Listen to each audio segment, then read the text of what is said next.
What is going on, everybody? It's Avante1654 here, and in today's video I'm going to be showing you a quick settings and best settings for the Call of Duty Vanguard. Now I understand this is the alpha, things may change, things may update as the beta comes out and the actual game will come out, but today I'm going to show you the key foundation settings that you're going to need to have a smoother gameplay, to have a little bit of an edge in the gameplay as well too. So I'm going to go through the actual ones that will make a difference in your gameplay. There will be a few that I'm going to be skipping over that really I would just, if I don't touch on them, I would keep them at default. So this is going to be the best settings and the ones that are actually going to be a contribution and make a difference within your gameplay. Before we do get into any of the settings here, make sure you guys do hit that like button and that subscribe button and that bell notification so you do know when we go live, when we upload here on the channel. So let's dive right into these settings. Let me show you all of the ones that I've adjusted here and which ones, and I'll touch on the which ones that actually make a difference and what you should turn on and turn off and what you should turn it up to. So let's jump right into it. So really quick here, obviously this is for controller, it's not for PC. It's only available on PS4 as of right now. So that'll change in the long run, and obviously it'll be a difference when it comes to the beta and the actual game. Things will be updated, so I'll make an updated video on that. But basically, the major three that we're going to go over right now is going to be the stick sensitivity, obviously horizontal and vertical. The default is 4. I actually put them up to 7. Now that's all, it depends on your gameplay and depends on how you want to play. I bring them up to 7. That's what I would recommend doing. ADS sensitivity is another huge one. I would really consider bringing that to 2.0. It's default at 1. Bring it up to 2.0, you're going to aim in a lot faster. It's going to be a lot more efficient. You're going to get a little bit of a faster scope in, whether you're in iron sights, whether you're in a regular red dot, or you're in a 2 or 3 or 4 times sight. It's going to be a faster aim down sight, and it'll be more efficient for you. It'll be smoother gameplay as well too. The next one that I would recommend turning off is controller vibration. It's one that I've done for several Call of Duties. I've learned it from, top Call of Duty players and content creators as well too. The vibration is just something that kind of takes your mind off of what you're playing, and it's a little bit of an annoying and aggressive thing when it's just shaking in your hand. So I would turn that off. It's going to be your best bet there.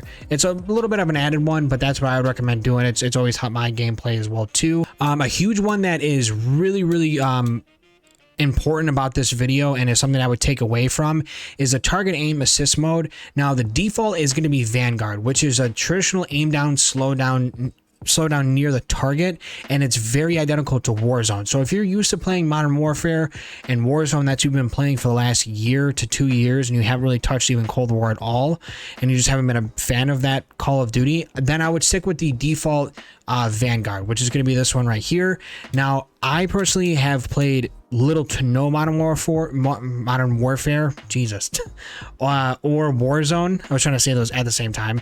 I've been playing a ton of Black Ops. Black Ops Cold War, as you guys know on this channel here, I've really touched on almost all the the Black Ops games. So it's 3, 4, and also the Cold War. So whatever you're used to playing in your previous Call of Duties is what I would switch it to, because that's going to be an easier transition for you.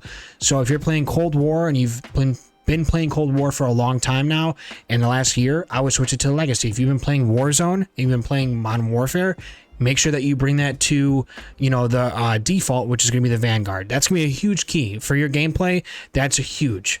What I did really quick, instead of doing the regular off for automatic sprint, I just turned it to automatic tactical sprint.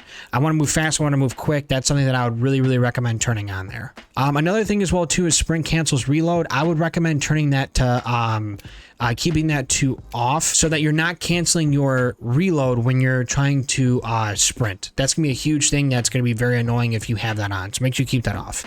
That's huge. Slide behavior, it's would default to hold for some reason, but I switched it to tap. It's gonna be a lot simpler. You're gonna move faster. That's what I recommend doing for the slide.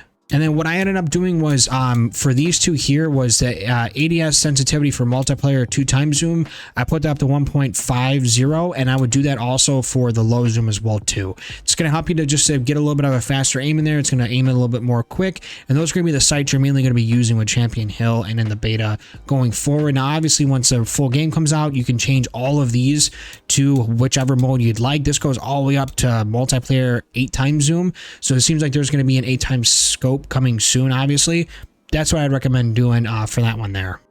Now, a key thing that I would recommend doing, that's going to conclude in terms of the controller basics. Those are just the essentials, like I was saying. I'm not going to go over every single one of them. So if there's another one that you'd like to switch, that's completely on your style and your gameplay. But those are going to be the major ones that I would recommend changing to improve your gameplay. The one thing I would do for graphics, just because for some reason when you get shot in this game, your screen almost goes to a dark black and it's hard to see at all.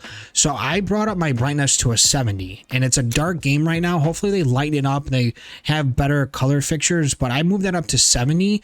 And then what I would recommend doing as well too is turn your world motion blur and the weapon motion blur both to off. The defaults are going to be set to on.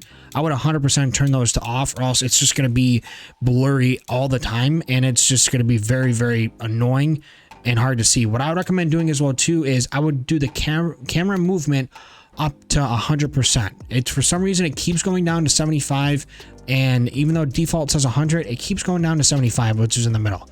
Keep it at 100%. It's going to be a best bet for you in terms of your camera movement, and then get the most fluid movement as well to improve your gameplay. So I hope these settings did help. Obviously, once the game comes out, this will update and I'll do an updated video, but hopefully this helps you guys with not only the alpha, the beta, but then going into Vanguard when it comes out November 5th. Thank you guys so much for watching, and I'll see you on that next video. Take care.